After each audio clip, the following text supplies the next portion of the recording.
You're listening to Retail Disrupted, a podcast that explores the latest industry developments and the trends that will shape how we shop in the future. I'm your host, Natalie Berg.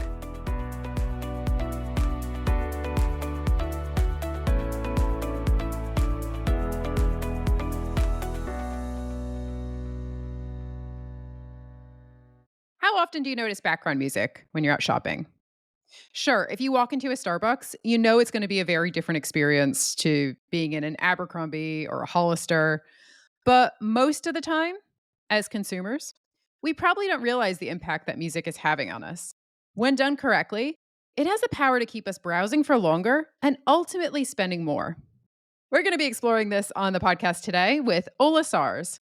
Ola is a serial music tech entrepreneur based in Stockholm. He has an incredible track record from co-founding Beats Music, which went on to become Apple Music, to building Soundtrack Technologies into the world's leading B2B streaming service.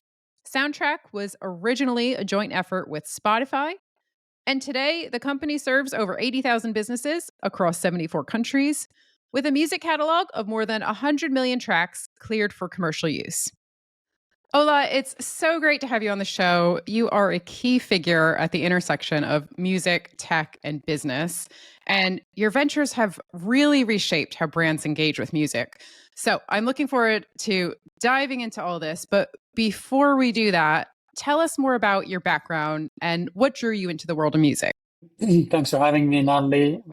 My background is, I would say, the relevance for this discussion 20 years back, more or less 18 to be exact. I made a move in my life towards something, trying to work with something that I love, which is music, and combining that with kind of the business background which I have.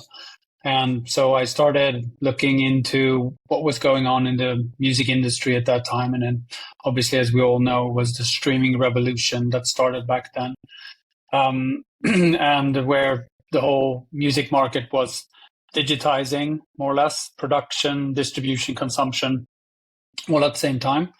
So intellectually, I saw an opportunity to kind of move from a previous career and completely different segments into the music industry and build technology and platforms that could, connect to this change in the marketplace. So I built mainly, I would say, music intelligence platforms, which is music recommendation engines, and music distribution platforms, meaning, streaming services like Beats Music, Apple Music, Spotify, and so forth. So that's what I've been doing the last 20 years of my life.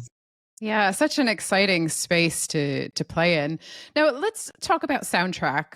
Now, Soundtrack is not a small business. You have over 80,000 customers, you're in over 70 markets, and you're growing very quickly.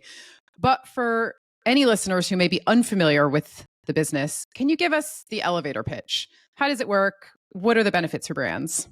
It's a very simple business to understand. It's hard to build. But basically, it goes back to me trying to figure out one major challenge in the music industry is delivering the right music to the right place at the right time. Initially, I did that for consumers. For us, when we're listening to, through our Spotify or Apple accounts or whatnot in our headphones. Soundtrack is the first music streaming service targeted towards businesses. So retailers, obviously, hospitality, restaurants, bars, you name it. Music is being played everywhere. And I came from the consumer streaming space. And while working in that space, I realized that there's this tremendous opportunity also in the business-to-business markets, meaning brands using music to deliver a better customer experience. So I founded Soundtrack with a simple idea that bringing music streaming to the business-to-business markets. I founded it together with Spotify as my co-founder. And we started building out, a business-grade service offering into the global market for retailers and any business that wants to use music. Yeah, that's interesting. And you touched on the customer experience. I think it's interesting because when we talk about the store experience, we tend to think of all the visual stuff, the lights, the colors, the sense of space. But retail, of course, isn't just about what customers see, it's about what they feel, what they smell, what they hear. And that sensory experience, from my perspective, is actually becoming more important as bricks and mortar retailers really try to find ways to incentivize people to come into stores and really differentiate from e-commerce. Now, when it comes to music, how should brands be using this as a strategic part of in-store design? Well, first of all, I just want to comment on that. Yes, that was, for me, it was so weird that the brands and the retailers out there weren't using audio in a more sophisticated manner than when I started looking at it. I was in the US working for Beats Apple, and I would go meet huge US retailers, and they would basically, ask us, how do we relate to this thing, music streaming? How do we relate to audio? And they were basically shipping CDs or hard drives around and had no intelligence in how they delivered, the audio experience through the touch points with the consumer. For me, that was daunting. It was like, well, a consumer walks in, and as you said, my understanding is that it's all about the experience, and it's what brick and mortar can deliver is the experience of the brand and the retail experience. And obviously, you have ears and eyes when you walk in, and a nose as well. But the ears are obviously there all the time, listening and registering and connecting directly to the brain. So why wouldn't you be all over the opportunity to actually access your customer mind space, if you may, through what you're actually playing to deliver an amazing experience? But this level of sophistication was just terrible. And so I thought, this is great. Like I built real-time technology in the consumer space. If we can apply that to the B2B space, why wouldn't we be able to empower brands to use music in a really strategic manner? Because when we look at our research, there's now 84% of shoppers actually notice music or the audio when they walk into retail experience. Everyone speaks about it as background music, but it's truly not background music. It's in the foreground, and it can proactively drive the experience of the brand, and it can drive the desired behavior that you want to get when meeting your customers in your physical domain.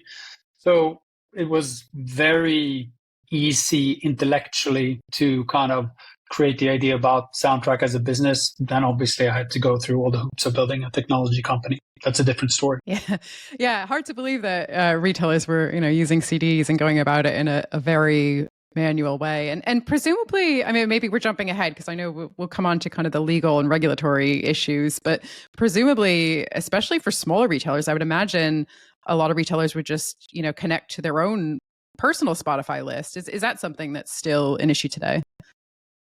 It was one of the opportunities of founding Soundtrack, because I came from the consumer space and I looked at the market data that we generated, and there were no streaming services for business. So, and obviously, if you're running a business and privately you're using an amazing service like Spotify as an example, where you can get access to all the music in the world at your fingertips, that we've spent the last 10 years building and enabling consumers to do. There's no difference when you go to work. You're just approaching it in a different manner. You want your brand to be able to deliver exactly the right, audio experience at the right place at the right time. That can sound different in London than it does in Stockholm, than it does in New York, depending on time zones or different types of customer segments walking in and out that specific retail unit and so forth. So it's a fairly sophisticated business upgrade of a music streaming requirement. And so we set out to kind of understand how we, unlock the power of music for brands. And that's where we started, really. What I realized when doing it is that no one had done licensing in the space, because music streaming was so new that only the initial deals that were done were the ones that we did on the consumer side of the music industry.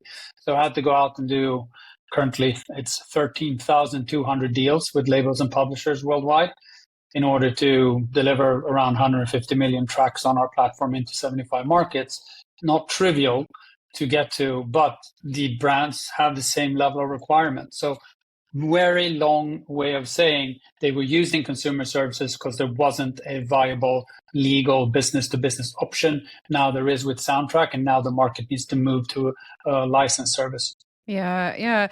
And There's clear commercial benefits as well, because there have been so many studies that have shown that getting the right music, getting the right ambience in store can increase dwell time. It increases customer spend. You get happier customers. You get that continuity as well between online and offline. How do brands decide the right musical identity? And to what extent do you help them to curate that experience? Yeah, here comes the fun part, right? Like, how do you, when I was in the consumer markets, I was talking about soundtracking your life. Like, if we were thinking about you, Natalie, as a consumer, how can we help you kind of enrich your life and help you soundtrack your life? So, just applying the same logic, soundtrack your brand. How can we look at a brand and help enrich that brand to, you know, build brand equity and deliver better business worldwide? So you kind of start in from the same perspective.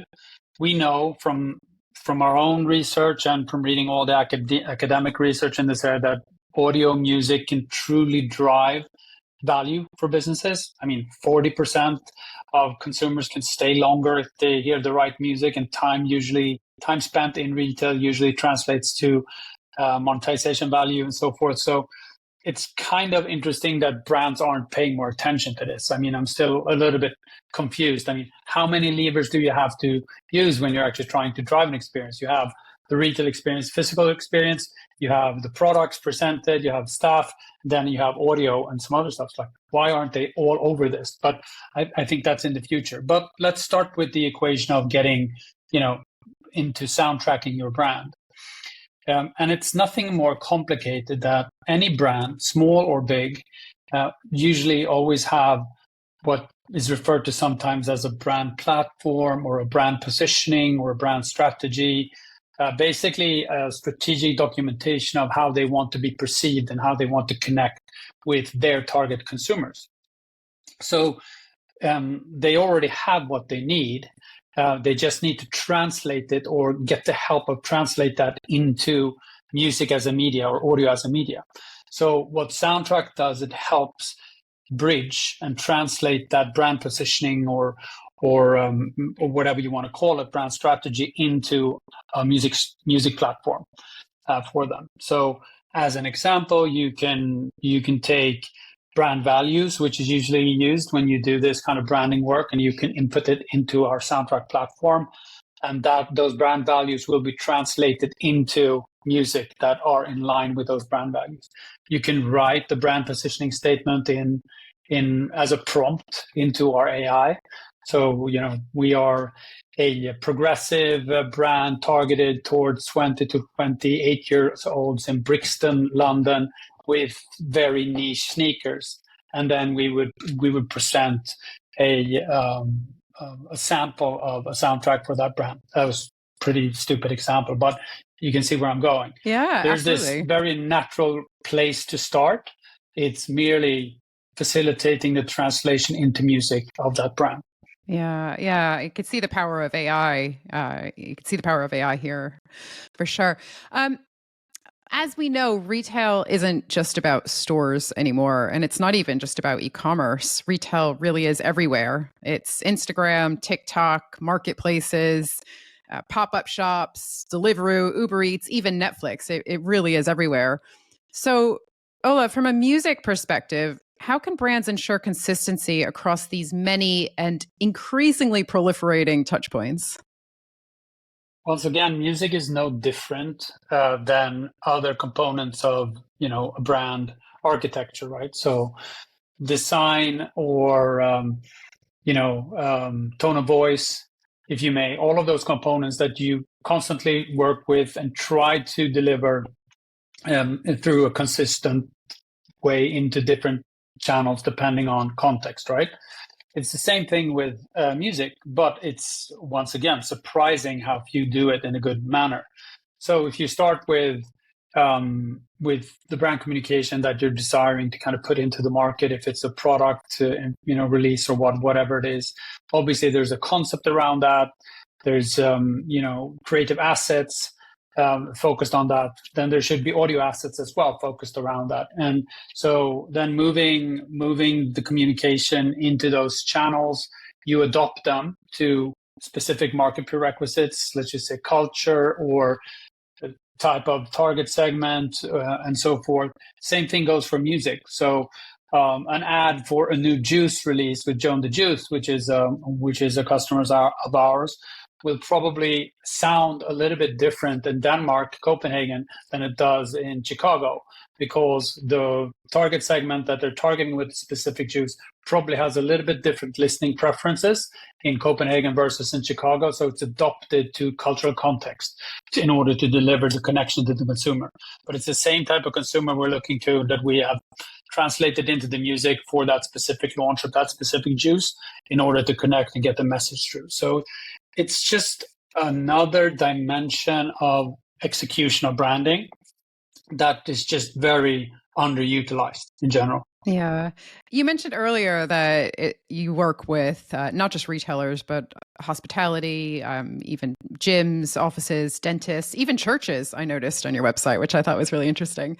Now, I'm sure that each brand and each business is different, but more generally, how do music needs vary across different categories? You just touched on the differences in terms of geographies, but I just wonder within the different across different industries, are there any sort of peculiarities that exist? Well, we cover all segments, and when I started this business, I didn't realize how broad it was. Actually, we're seeing enormous growth in the office segment, as an example, which is we're covering all the tech companies, campuses, everything from Meta to Google to Spotify to Stripe, because they want to create a branded experience for their staff, and they want staff to be happy and feel energized when they're at work and so forth. So music plays a big role there. I didn't see that when I started it. The natural place is obviously where you guys are in retail. That's where you directly default into thinking about music and business. And so retail is very interesting because there's very different levels of sophistication. It's a huge industry, but there are very sophisticated players, and then there are players who basically buy music together with toilet paper. It's the same procurement department that kind of buy, we need background music. I don't care what it is. Just buy the cheapest possible thing. And then there's people who are extremely forward-leaning, running their music implementation alongside business systems to see how actual music, when you're changing the music, how it affects sales in real time. We work with multiple retailers, one Swedish fashion retailer that proved that they could increase sales by 6% by applying the right music at the right place at the right time, according to our algorithms.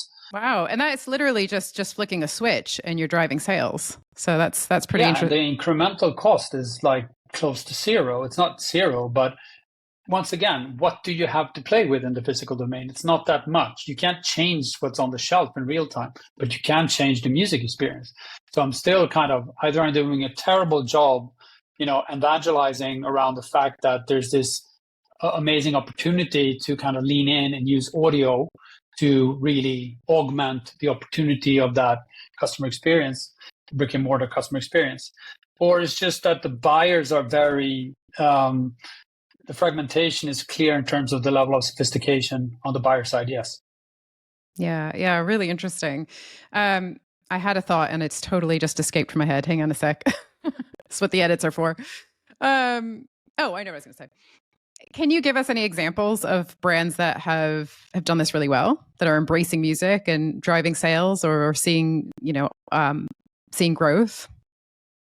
Yeah, no, I can give you some examples. They'll be our customers, but just Fair because enough. I know them, because I know them better, and not, So you can take I think I mentioned previously Joan the Juice, which is a juice retailer, or a Danish brand that's rolled out very aggressively worldwide, has a very clear target segment worldwide. They're also willing to trade off, not pleasing everyone. They're willing to say like, okay, we are targeting these specific age segments, this specific socioeconomic profile, and that then once we have that data, we really know how to run curation for them in real time in a global retail footprint like what does that sound like in the morning for that type of customer? What does lunch sound like, or what does Friday afternoon sound like?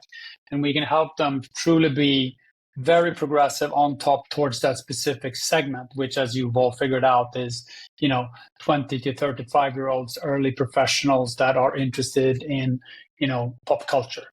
And that translates into pretty edgy applications that not everyone likes. And so they're And that's willing to okay, right? accept the It's fact. okay that not They're everybody willing to likes it. accept that people come in and like, oh, it's terrible in here. I freaking hate it. It's 128 BPM house music on a Tuesday. I'm out. But they're doing it, and they're doing it very successfully. And they're working with it day and night as one of the core pillars of the Joe and the Juice brand experience. And strategy is about saying no. You can't please everyone. You need to segment the market and go after your specific segments, and drill into that segment specific requirements, right?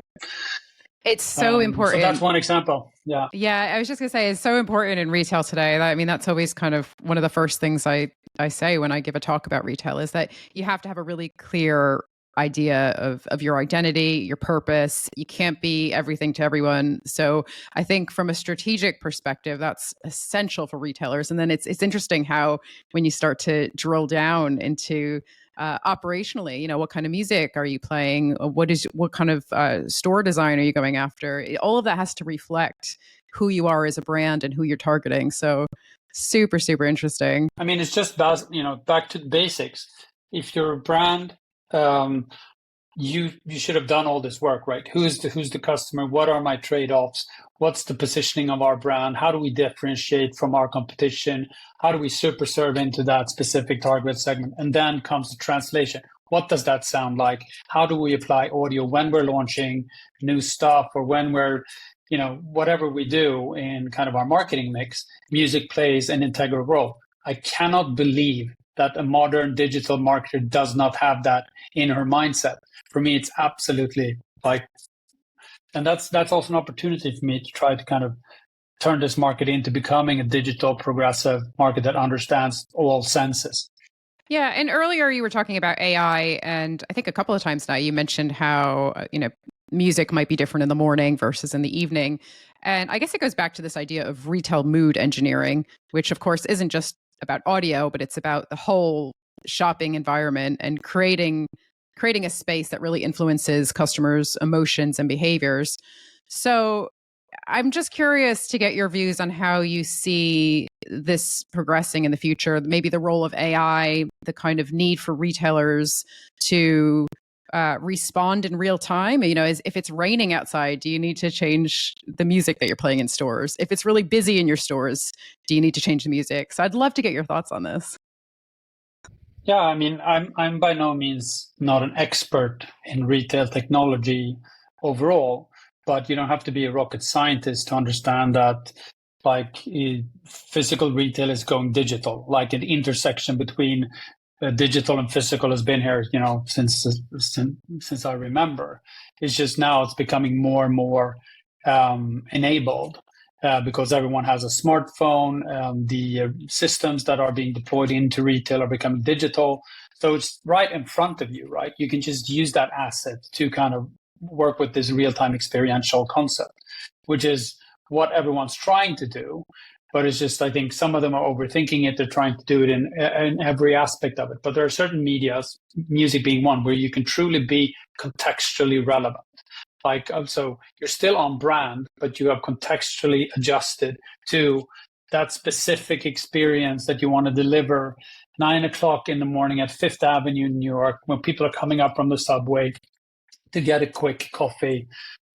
What do you want to meet them with from our brand at that moment? And maybe it's raining, so it sounds a little bit different. Maybe it's just before Christmas, then of course it sounds a little bit different. Or it's 4th of July in the US, and of course you want to meet them with some happy celebration, and all there's just layers and layers of contextual data that you can apply in order to be more relevant in real time, in order to connect deeper to the consumer and create that brand experience and drive that commercial behavior that you're looking to unlock. You don't have to be a data scientist to understand that. Now the technology has evolved into a space where you can actually do that. And that's what Soundtrack is trying to unlock. The problem isn't the technology now. I think it's the actual, people behind the wheels and their understanding of what is kind of enabled for them, meaning the kind of procurement departments or retail operations teams in retailers, which I find they're not tech people at all. And I think the retail industry as such has a challenge to kind of also staff up this digitization ambition that they have. Yeah, and I think something I say a lot on the podcast is that if we look again, I appreciate you're not a retail expert per se, but I think if we take a step back and look at the direction of travel for e-commerce, online shopping is going to get a whole lot more immersive and engaging and personalized and exciting, which maybe will present opportunities, for your business. But from a bricks and mortar perspective, as online shopping becomes more immersive, it's going to put more pressure on bricks and mortar retailers to offer a really compelling sensory filled experience. And so that's where I see audio as one of those levers that is just feels like low hanging fruit. So yeah, super interesting. I wonder if we could just talk a little bit about entrepreneurship before we wrap up. So, looking back, what lessons from Beats Music helped you scale Soundtrack into a global B2B platform? Well, I'm kind of like, as I said, the last 18 years, I think it's 5 companies that I've launched in this specific space. And they're all really, I haven't changed my thesis about the demand of music is just increasing. The supply of music is just increasing in a very rapid pace. The challenge is the distribution and the monetization and kind of the intersection between the buyer, the consumer or the brand and the music industry and kind of creating a really good win-win. And so I've been you can describe me as a specialized operator in this specific segment and just trying to understand the kind of the evolution of music distribution. So that's what I've become really specialized in understanding how this industry works. So what I've taken with me from previous, successes and failures from those companies is keep drilling into, because I still believe in the overall thesis that the digitization of the music market will provide massive opportunity long term. Now I'm 18 years into it, and the whole market has changed to streaming. So I was right to bet on it. Still, if you look at consumer streaming, it's only everyone thinks it's done. It's that market's already established. Only 25% of consumers are actually using streaming today in a global scale. Really? UK or Sweden is different because we're early markets into it, so we're at 80-90%. But emerging markets on a global level is still like 3/4 left to penetrate. So it's going to keep growing. It's expected to grow. So my learning has been, I think, just keeping the same approach on all the businesses I built and looking at this global macro opportunity of monetization and distribution of music and keep executing on that thesis. So that's kind of how I've approached this, and I'm probably going to do it until I retire, which is hopefully 20 years down the line, and nothing more complicated than that, really. Ola, just to wrap up, what's one trend in retail or music tech that excites you the most for the next 5 years? I think it would be impossible almost not to respond to that in the context of what's going on in AI right now. And there's $1 trillion investments in data centers worldwide. And everyone's kind of trying to figure out what this is. But the real question is going to be, what's the return on investment in AI for me as a retailer or as a music company? How do these investments actually return over time? How does AI help me truly drive my business, not just efficiencies? And I think that will be very interesting to see. It's easy to look at what AI can do for a retailer in terms of operational efficiency, how you can, increase automation and workflows and so forth. The same thing for music. We've been doing that for 20 years in kind of how we build our recommendation engines and distribute 150 million media files in real time. You can only do that with machine learning. But now when you look at a retailer example, how can I apply all this data power that's being unlocked for me, and all this AI in order to increase revenue, for example? And everyone's going to be looking at that and trying to figure out how's that return going to come from all that investment. And I think people are being a bit bullish right now. I think it's risky territory. I don't really see any major returns in this area. So I think that's, if I was a retailer, I would truly be looking at AI as the enabler of increased revenue or growth. How can that happen for me? Ola, thank you so much for joining us today. I have learned so much. It's been fascinating to hear your perspective on how music, technology, and business come together to shape the way that we experience brands and retail. To our listeners, if you'd like to learn more about Ola's work and the future of music-driven experiences, make sure to check the links in the show notes. That's all for today. And Ola, thank you once again. Thank you. Thank you for listening to Retail Disrupted. If you enjoyed this episode and would like to support the podcast, please leave a rating or review or share it with others. It really makes a difference.